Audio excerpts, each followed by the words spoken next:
Welcome to the Middle East AI News Minute for Tuesday, September 12th, brought to you by Carrington Malin, marketing for an AI-first world. The UAE Central Bank, the Bank for International Settlements, the Emirates Institute of Finance, and the Cop28 presidency have launched the Cop28 UAE TechSprint, targeting global innovators. The competition challenges entrants to use AI, blockchain, and Internet of Things to tackle challenges in green and sustainable finance. Meanwhile, Egypt has launched its first nationwide blockchain hackathon for students and graduates, co-organized by Creativa Innovation Hubs, the Information Technology Industry Development Agency, 𝘕𝘰𝘵, and others. The 5-day hackathon starts on September 27th.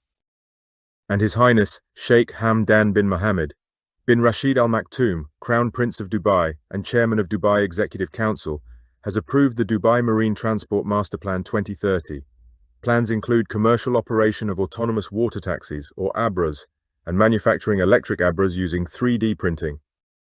These were today's top Middle East AI news stories, brought to you by Carrington Malin. See my weekly news digest for more stories and useful links. Thanks for listening.